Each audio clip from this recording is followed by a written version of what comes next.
a Reader's Theater adaptation of The Secret Life. The Secret Life of Walter Mitty. A short story by James Thurber.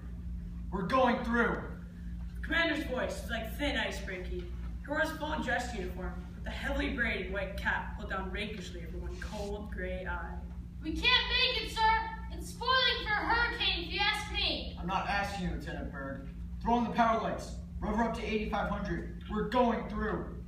The pounding of the cylinders increased. Pocket, pocket, pocket, pocket. The commander stared at the ice forming on the pilot window.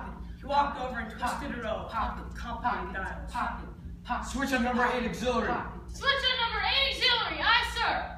Suddenly, pandemonium broke loose as the hurricane intensified and began to howl with malevolent fury.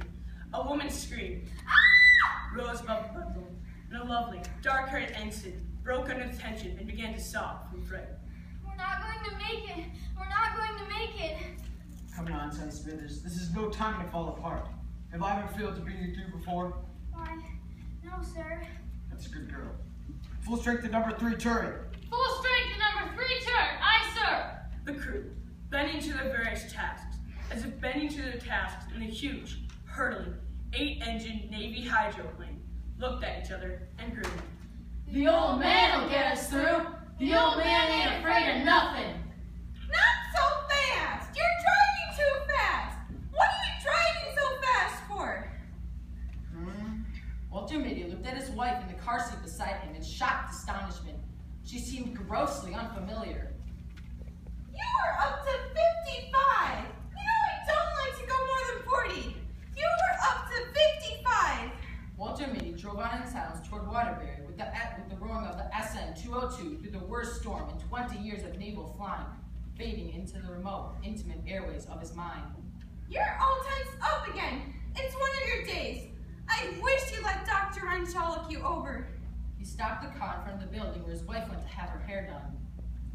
Don't forget to get those overshoes while I'm having my hair done.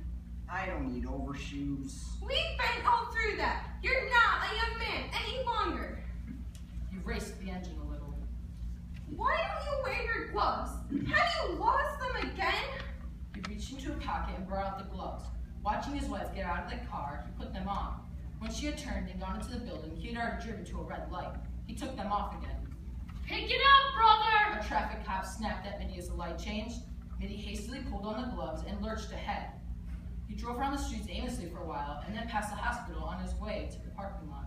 It's the millionaire banker, Wellington McMillan. Said the lovely, dark-haired nurse. Yes. Said the world-renowned surgeon, Dr. Walter Mitty, removing his gloves slowly. Miss Smithers, who has the case? Dr. Renshaw, but there are 2 specialists here. Dr. Remington from New York and Mrs. Pritchard Mitford from London. She flew over. A door opened down a long, cool corridor, and Dr. Renshaw came out, looking distraught and haggard. Hello, Mitty. We're having trouble with McBillion. Millionaire banker and good friend of Roosevelt. Osteosis of the ductal tract. Tertiary. Wish you'd take a look at him. Glad to. In the operating room, there were whispered introductions. Dr. Remington, Dr. Mitty. Mrs. Pritchard Mitford, Dr. Mitty. Jolly good to meet you. I got your book on streptothrombosis. A brilliant performance, sir. Thank you. Didn't know you were in the States, Mitty. Coles to Newcastle brought me and Mitford up here for a tertiary. You're very kind. A huge, complicated machine, connected to the operating table with many tubes and wires, began at this moment to go. Pocket. Anyone desensitized is giving away! There's no one on the East Coast who knows how to fix it! Quiet, please! Walter Mitty sprang to the machine, which was now going pocket to pocket to pocket to pocket to creep. Pocket to pocket to pocket to pocket to pocket to pocket to pocket to pocket. Give me a fountain pen. Someone handed him a fountain. Pocket to pocket He to took out the faulty piston pocket to and put the pen in its place. They'll hold for 10 minutes. Get on with the operation. Suddenly, a nurse hurried over and whispered something to Renshaw. Mitty saw the man turn pale. Coreopsis has set in. You take over, Mitty? If you wish. They slipped the white gown on him. He adjusted the mask, drew on the thin gloves. Nurses handed him shiny. Back it up! Look out for that! Buick. Walter Mitty jammed on the brakes. Wrong lane, Mac! The parking lot attendant looked at Mitty closely. Mitty began to back cautiously out of the lane marked exit only. Leave her sit there. I'll put her away. Mitty got out of the car. Here, you'll need the ignition key. Mitty handed the man the key. The attendant bolted into the car and backed it up with insolent skill. He put it below where it belonged. They're so cocky. They think they know everything. Kicked the slush on the sidewalk. Overshoes. He began looking for a shoe store. When he came out with the overshoes in a box under his arm, Walter Mitty began walking down the sidewalk. He walked past a billboard advertising rodeo, relived the Wild West, and the thrill of the pounding of thundering hooves. The hooves of his mighty sorrel, Quicksilver going, pocket to pocket to pocket to, across the wind's left plain. Pocket to pocket to pocket to pocket to.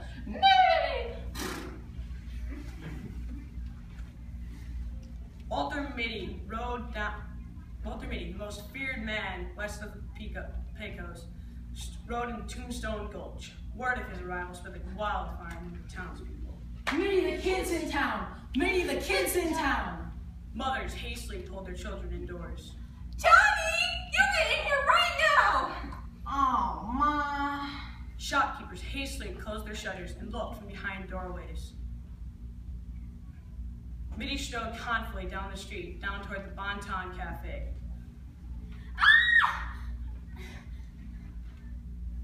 Miss Ellie Smithers, a lovely, dark-haired girl, that was being dragged from the cafe by a rough-looking outlaw. I wouldn't do that if I was you, Toledo. Aha! Slim, I thought you was mermaid. Your dry gulch just tried to keep me there, permanently. But my 6 guns put a stop to that. And now I'm gonna put a stop to you. You ain't going to Smithers Ranch if I can help it. Oh, Slim, I knew you'd come in time. I couldn't let you down, Miss Ellie. Not after you nursed me back to health after the cattle stampede and diphtheria epidemic. Why you? Bang! Toledo tried to pull iron. Mitty's lightning reflexes went into blazing action and shot through his gun away just as it cleared leather. Mitty grabbed him by the collar and pitched him into the nearby jail. You were one of the lucky ones, Toledo. Aha! Mitty holstered his gun and strode from the jail. His chaps and gun belt caused him to swagger slightly. Daddy, why is that man walking funny? Shh. Quiet, dear. You probably can't help it. Mitty and the kid stepped back from the Old West and onto the sidewalks of Waterbury. He hurried to get to the hotel before his wife. He found a chair and sank into it. Something struck his shoulder. I've been looking all over this hotel for you. Why do you have to hide in this old chair? How did you expect me to find you? Things close in. What? I'm gonna take your temperature when I get you home.